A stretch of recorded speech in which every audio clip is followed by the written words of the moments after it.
Lecher, ¿qué opina? Porque, ¿qué es esto? ¿Es parte de la negociación o no hay acuerdo? No cierra nada. ¿Cómo te va? A mí me parece menos importante la discusión con la oposición, no porque no sea importante la discusión, pero me parece más importante en dónde está estancado básicamente la discusión entre el gobierno y el Fondo Monetario. ¿Qué sabes?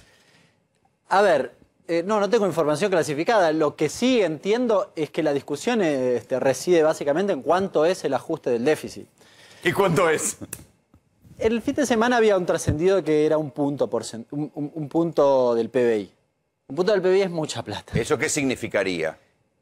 Por ejemplo. Ya cuando salgan los papeles cagamos. Ya cuando empieza a mirar los papeles... No, porque la verdad que la curiosidad la tenemos todos. Si uno tiene a veces los números en la cabeza, pero no todos. Porque, digo, para traducirle a la gente de qué estamos hablando, ¿no? De lo que dedicás a política alimentaria, 2 veces todo lo que dedicás en el año. ¿No? Son casi 200.000 millones de pesos. Ponele. Por ejemplo. De lo que dedicás de asignaciones familiares es el 70% un punto. ¿No? Son casi 600.000 millones de pesos. Bueno, el 70%. Está bien, pero hoy, por ejemplo, salió un informe de la Oficina de Presupuesto del Congreso que decía que del presupuesto total solamente se podía ajustar el 10, que era reducible. Sí. ¿Y entonces no cierran la cuenta? No, bueno, por eso no hay acuerdo. A mí me parece correcto que en esas condiciones, honestamente, no haya acuerdo. A ver, cualquiera de estas cuestiones... ¿Cualquiera que firme ese acuerdo se pega un tiro en el pie? Pero claramente. El problema, lo discutíamos en la última semana. Si vos pretendés hacer este ajuste, lo que generás es que no haya crecimiento económico. Y básicamente la mejor garantía del repago es el crecimiento económico. ¿Se complica la gobernabilidad también? Sí, definitivamente. Para mí no tiene ni siquiera sentido. Yo reconozco que la Argentina no puede ir a un default. Porque además finalmente lo paga de tarde o temprano. Es decir, vos vas al default, ¿qué pasa? Ahí se te encarece el crédito. Con lo cual lo pagás tarde o temprano de otra forma, además de que se te incrementa la brecha, que además... Y genera una inestabilidad que también te complica la gobernabilidad. Definitivamente, y la restricción externa que tenés vos, o la escasez de dólares que tenés, también te va a complicar. Con lo cual todo eso es un combo complicado. Ahora, firmar esto no tiene ni siquiera sentido tampoco para la Argentina porque básicamente, insisto, y está harto demostrado, que cuando haces un ajuste, incluso en niveles sensiblemente inferiores a los que estoy mencionando, básicamente eso impacta sobre el crecimiento económico. Si no tenés ese crecimiento económico, el problema es que vas a tener que renegociar dentro de 2 años en peores condiciones. 1 año, 1 año y medio, 2 años. Sí, pero vos ves a Alberto yendo al default. No, lo que creo es que tanto el Fondo como la Argentina tienen que discutir con algún nivel de seriedad. ¿No estaría sucediendo? No, claramente no está sucediendo. A ver, si de nuevo, yo no estoy en las discusiones. Ahora, si la discusión efectivamente no está sucediendo, lo que me sorprende, yo nunca creí que el Fondo hubiese cambiado demasiado, honestamente. El Fondo con rostro humano yo tampoco me la creí. Me conocés a esta altura del partido. No. Ahora, la verdad que si la Argentina... Fíjate lo que pasa en el mundo... Porque a veces se disocia lo que está la discusión de la Argentina con el resto del mundo.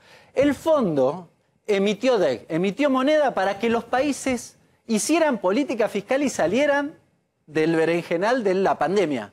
La Argentina usa eso para pagarle al Fondo y le pide ajuste. Es realmente muy contradictorio. O sea, si querés que salga, ¿en serio me estás pidiendo eso? O sea, a todo el resto de los países, en el contexto en el que estás... Le estás dando plata. Le estás dando plata. No tiene sentido lo que está planteando, si efectivamente está planteando semejante ajuste para la Argentina. La verdad, una buena herramienta sería que reduzcan, por ejemplo, la sobretasa. ¿Resuelve este problema? No. Pero en ningún momento ya dijeron que no, que no lo van a hacer. ¿Cómo? Ya dijeron que no y que no lo van a hacer eso. Bueno, eso también es bastante contradictorio porque la verdad que flaco favor le ha hecho el Fondo Monetario a la Argentina con el crédito, ¿no? No solo... Está bien, pero esto tienen el poder porque tienen la plata. Eso es una buena discusión, porque esencialmente es una discusión política. De poder, no es una discusión de plata. Definitivamente. Creo que lo más ilustrativo fue justamente la cuestión de la sobretasa. La Argentina fue al G20. El G20 puso en el comunicado, che, revisen las sobretasas. El Fondo dijo, lo miró 3 minutos, dijo, no, ¿sabes qué? Igual te las dejamos. ¿No? Digamos, esta es una discusión que realmente llama poderosamente la atención, porque el G20 no es cualquiera. El G20 son los mismos países que manejan el fondo. Es que los mismos países firman una cosa con una mano y firman la contraria con la otra. Y el otro representante de ese mismo país dice otra cosa en el fondo. Sí. Ahora, la realidad es que en ese contexto la Argentina no tiene... Yo no le encuentro salida en estas condiciones. Yo no firmaría bajo ninguna circunstancia un ajuste de este tipo, ¿eh? Y sigo discutiendo. No me interesa entrar en default. En marzo vence. Sí, el deadline es el 22 de marzo, ¿no? Cuando tengas que pagar los 2.900 millones y no tenés la plata en las reservas. Sí, ahora ¿Cómo seguís hacia adelante? Si las dos salidas son que te vaya mal, y yo la verdad no te voy a poner el mocho por una cosa que sé que me genera semejante impacto negativo. ¿Vos decís no que lo voy es a hacer el menor de porque los además, males no firmar? Me parece que el problema también lo tiene el fondo si vos no firmás. Yo, de nuevo, no soy partidario del default. Ahora, creo que el fondo también tiene un problema y en ese contexto me parece que el fondo debería sentarse a discutir con algún nivel de racionalidad si es que realmente quiere que la Argentina salga de esto, en lo cual lo metió el gobierno de Macri y el fondo. Porque también la revisión crítica que hizo el fondo y dejan los dedos marcados, ¿no? Si ellos dicen, bueno, te di la plata y se fugó toda. No, pero la verdad que yo no te la di para fugar y en realidad no incumplimos el estatuto, pero la verdad que reconocemos, hicimos 4 revisiones a lo largo del acuerdo y en ninguna nos dimos cuenta que se estaba yendo la plata por formación de activos externos. No sé, la verdad, nosotros en CEPA lo dijimos en septiembre del 18 y la verdad que no tenemos la estructura del fondo, ¿no? Ahora, Hernán, entre achicar el déficit 1% por mes y no tocar el gasto y mantener el nivel actual y dejar que la economía crezca y de esa forma ir pagando, hay un punto intermedio, me imagino, ¿no? No, a ver, si vos lograses reducir el déficit y el crecimiento económico estaría muy bien. Ese es el repago. Es decir, el problema es que no pasan esas dos cosas juntas. Esta es la realidad. Si vos haces el ajuste del 1%, a ver, para ponerlo en números, el déficit de este año 2,9 aproximadamente. Sacale el aporte de grandes fortunas, te da 3,4. Es parecido al 3,3 que está planteando Guzmán. Es un recorte más o menos chiquito. Ahora, si vos tenés que llevar a 2,4 eso, es este problema que planteo acá. Este es el problema. No podés hacerlo. No podés porque tu economía no resiste eso. Entonces, dentro de 3 meses, no la solo, primera revisión... tampoco, porque terminás tocando el gasto social, que es parte de la gobernabilidad. No hay forma de no hacerlo. No hay forma. No hay forma. Bueno, por inflación. Deja de aumentar la tarjeta alimentar, deja de aumentar y la inflación te lo devora. En realidad hay un ajuste en términos reales. Sí. Un ajuste y te diría que es básicamente... Porque vos si querés reducir los planes, no los ajustes, no actualices más los planes sociales, no resolvés el problema. Vas a tener que meter mano recortando jubilaciones. Esa es la realidad. Sí, que eso sí, nadie puede gobernar este país recortando más. No, pero además si vos recortás en un esquema donde básicamente el 60% de las jubilaciones son la jubilación mínima, el 80%... Por debajo de la línea de pobreza. Bueno, en realidad no, cuando lo medís para la estructura del jubilado no, pero no importa, porque es una jubilación magra, y si querés llevarlo hasta el 80% de los que cobran la jubilación, y tenés que recortar ahí, obvio que vas a tener un problema en el consumo. Y si tenés un problema en el consumo que explica el 65% de la actividad económica en la Argentina, de nuevo, no vas a crecer tu economía. Conclusión, no podés poner el mocho en ese acuerdo. No pueden bajar los subsidios a la energía, no pueden bajar los subsidios al transporte. Te pasa lo mismo. Te pasa lo mismo. Yo lo que viene en mi tarifa reducida de cualquiera de los servicios lo gasto en otra cosa. Es así. Podés hacer la segmentación, ahora no vas a llegar a esos niveles. De hecho, el 3,3 del déficit establecido, digamos, previsto en el presupuesto que no se votó, ya tenía previsto eso. Tenía un nivel de tarifas en términos nominales similar a la del año pasado. Es decir, había un ajuste en términos reales y además sobre eso vos hacías la segmentación. Con lo cual, ¿cuánto más querés recortar? Ya está aquí en los estudios Leopoldo Moró, con quien vamos a hablar de lo que se conoce y ha quedado sintetizado como el Gestapo Gate, porque buena parte de la información que va a suceder esta semana pasa también por el Congreso, porque ahí la Comisión de Seguimiento de los Organismos de Inteligencia está citando otra vez a los que participaron de la causa esa de ese video de espionaje grabado en el Banco Provincia. Pero, ¿puedo aprovechar para preguntarte por experiencia de lidiar con el fondo, Leopoldo? Buenas noches. ¿Qué tal? ¿Cómo te va? Mira, simplemente... Porque has participado de algún gobierno que ha tenido que lidiar con el fondo. Bueno, pocos gobiernos no han tenido que lidiar con el fondo en la Argentina desde hace muchos años. salvo el de Cristina Kirchner cuando quedó liberado el país de ese sometimiento al pagar un mes después que Lula al Fondo Monetario y decirle, bueno, andate a tu casa. A ver, simplemente para no ahondar en lo que estaba diciendo recién Hernán, que obviamente tiene mucho más conocimiento de todo esto, hago un recordatorio de esto que vos decís, lidiar con el fondo. Yo no recuerdo bien si fue junio o julio, por ahí Hernán me ayuda, del año 2001, el gobierno de la Rúa, por exigencia del fondo, era ministro Cavallo, sancionó en el Congreso lo que se denominó la ley de déficit cero. Vos debés recordar. Sí, claro, sí, me acuerdo. Cayó a los 4 meses. Con eso te digo todo. O sea, que es esto que decíamos antes, ¿no? Que semejante ajuste termina siendo un tiro en el pie. Sí, no solamente un tiro en el pie en términos de crisis social, sino en términos de crisis institucional. Terminás con la democracia. El gobierno de la Rúa cayó y la democracia no desapareció, o no entró en una crisis terminal porque hubo otros factores que coadyugaron, bueno, Alfonsín, Duhalde, bueno, no vamos a hacer esa historia acá, que la conocemos todos. Pero que estuvo en un riesgo brutal, Vos que también ejercitabas el periodismo en aquella época, recordá que se llegó a hablar de un gobierno impuesto desde el exterior. De tecnócratas. De tecnócratas, claro. Exactamente. Es más, viajó López Murphy, no digo que sea tecnócrata, pero más o menos le anda por ahí, viajó López Murphy a Montevideo, hubo una reunión en Montevideo promovida por la estación de la CIA, para ver cómo recuperaban gobernabilidad en la Argentina frente a la intransigencia de la Kruger, etcétera, etcétera. Entonces, tuvimos ley de déficit cero y a los 4 meses cayó el gobierno. 30 de julio del 2001. Bueno, gracias. Efectivamente. Está bien. ¿Y si no hay acuerdo? ¿Se puede? ¿Es gobernable la Argentina sin acuerdo con el fondo? Yo lo planteé hace un ratito. A ver, vos no podés hacer... no es gobernable con el ajuste. ¿Y si no hay ajuste? No, ninguna de las dos formas. Con lo cual el fondo tiene que entender que es parte del problema. Y además, la verdad, cuando uno... El documento crítico del propio Fondo Monetario, el documento que sacó hace unos días o que salió publicado por 2 especialistas, una de ellas la titular brasileña, que hace la misma crítica que venimos haciendo varios aquí en la Argentina, que es que básicamente el fondo... Era ilegal. Estaba violando sus propios estatutos. Sí, es el aspecto más leguleyo, si se quiere, me queda un poco grande. Ahora, en lo que tiene que ver con lo económico, es evidente que el Fondo Monetario vino acá a financiar la salida de capitales de lo que habían quedado encajados en la bicicleta financiera de Macri. Y lo siguió pagando el propio Guzmán hasta hace un ratito. Todavía hay fondos aquí en la Argentina. Sí, claro. Y el otro problema es la cuestión del crecimiento. Yo lo escuchaba a Larreta que dice, bueno, no hay un plan de crecimiento. Bueno, la verdad que me llama la atención. Deberían leer un poco economía y ver que, por ejemplo, el problema del crecimiento económico en la Argentina siempre estuvo asociado a la escasez o no de dólares.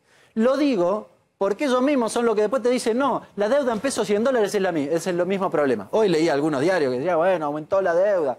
Y se fijen en pesos y en dólares. Y se fijen. Después, claro, viene el fondo y te dice, no te alcanzan los dólares para el crecimiento que vos te estás planteando. Y tienes razón, te aprieta el zapato por el tema de los dólares. Pero vamos al escenario B. Vos ya me dijiste, y Leopoldo también, ¿no? Decir, bueno, el acuerdo con el nivel de ajuste que pide el fondo convierte a la Argentina en ingobernable porque sería un ajuste, un freno de mano a la economía que tarde o temprano se resiente y te llena las calles de protestas sociales. ¿Sí? Sí.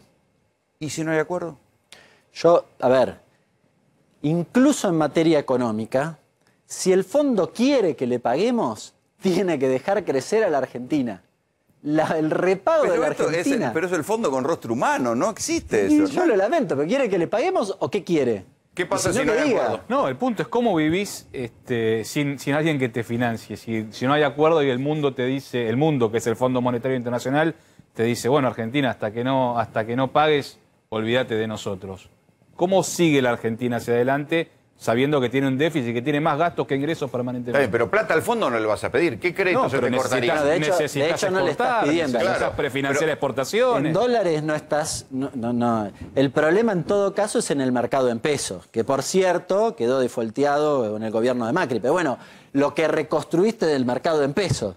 Sí, de nuevo, el escenario del default no es un escenario interesante. Y yo lo descarto. Ahora, la verdad que vos no podés plantear o default o ajuste brutal para la economía argentina. No se puede. Ninguna de las dos es válida. Las dos posiciones se están acercando a un deadline donde alguien va a tener que poner el freno de mano, pegar un volantazo, entrar en una discusión, porque estamos muy cerca. Digo, buena parte de los mercados están descontando el default. Lo que mencionábamos anteriormente, ¿no? Ponele que vayamos a un waiver y tengamos 6 meses más, pero en algún momento hay que cerrar algún tipo de negociación, ¿no? Algún tipo de acuerdo. Sí, pero claro, pero si el fondo plantease algo razonable, lo cerrás ahora. Y Hernán, ahora, si por ejemplo... la verdad, porque si no, es lo que dice Macri. En 5 minutos lo cerraba cualquiera con este planteo. Lo cerraba hace 2 años. ¿Cuál es el problema? ¿Vos no ves ninguna posibilidad de que en vez de un ajuste brutal, como decís vos, haya un ajuste intermedio, no tan brutal? Y después una renegociación. Que la Argentina empiece a reducir el déficit fiscal medio punto por año. Pero claro, eso tiene que pasar. Pero eso tiene que pasar, eso tiene que pasar. A ver, vos tenés que ordenar la cuestión fiscal, sí, pero vamos de nuevo.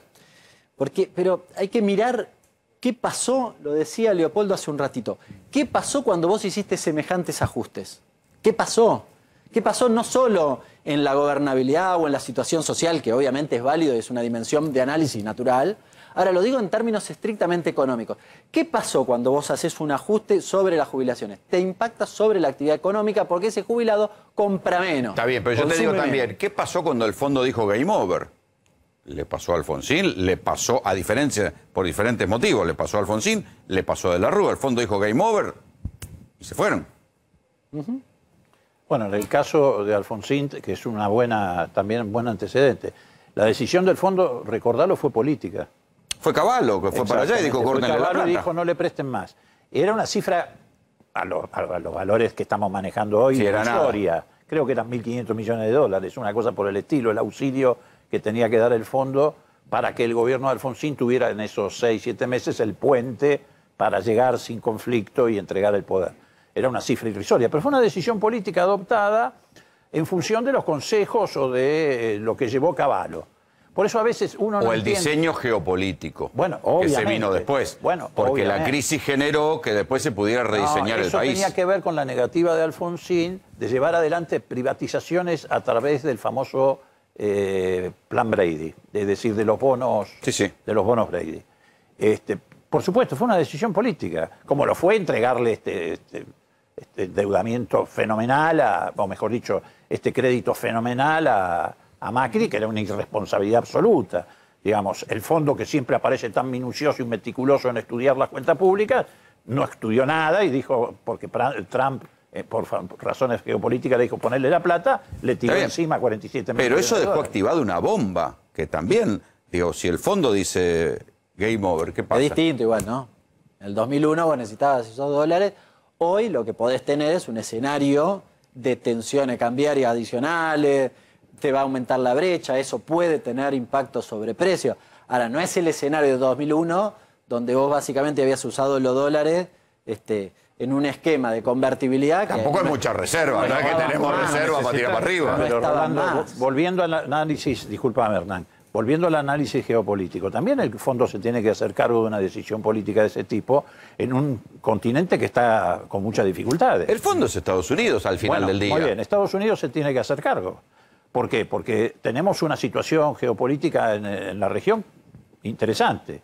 Pasó lo que pasó en Chile, pasó lo que pasó en Perú, pasó lo que pasó en Honduras, va a pasar lo que todos suponemos que va a pasar en Brasil, que no es Honduras. En términos, claro, mucho más importante. La octava economía del mundo. Entonces también el fondo se tiene que hacer cargo, precisamente porque fueron decisiones geopolíticas de Estados Unidos, para decirlo con...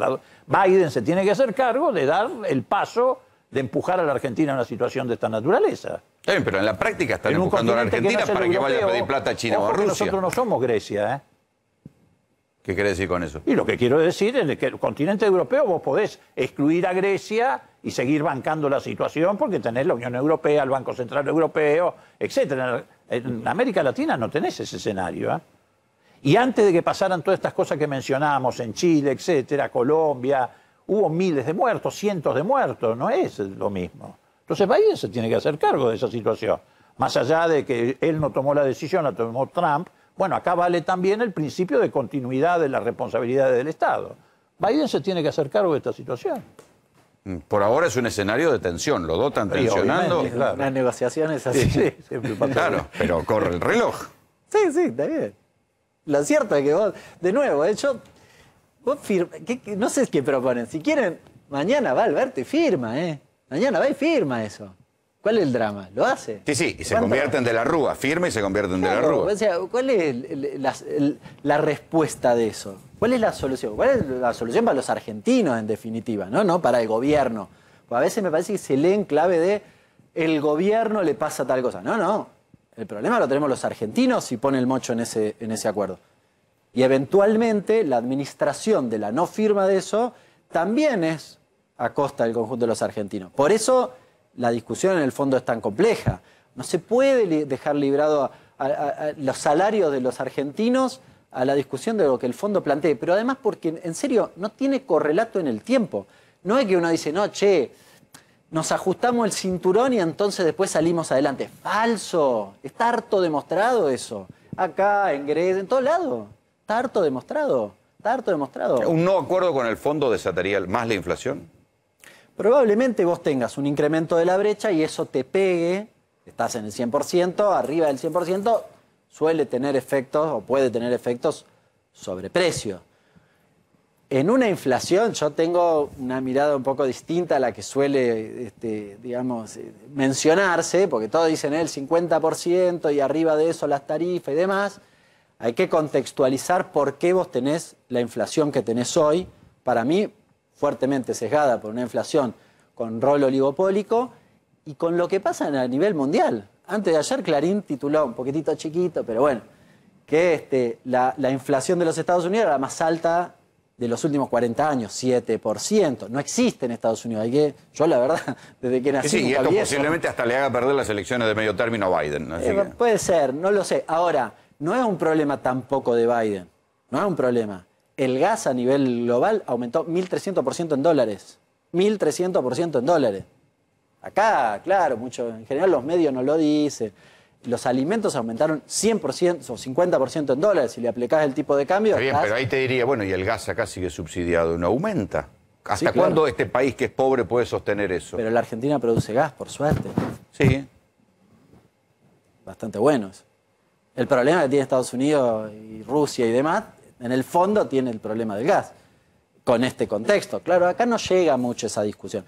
No es el problema solo del gas, además. El aluminio lo mismo, aumentó 100%, el acero aumentó 100%. Es decir, no solo los commodities, en general hay una tendencia al alza de los precios. Bueno, acá en la Argentina... Sí, en el caso del gas, Hernán, en particular, además de que acompaña esa tendencia general del aumento de los commodities, hay una situación también de carácter político que es la crisis entre Rusia y Ucrania. Claro.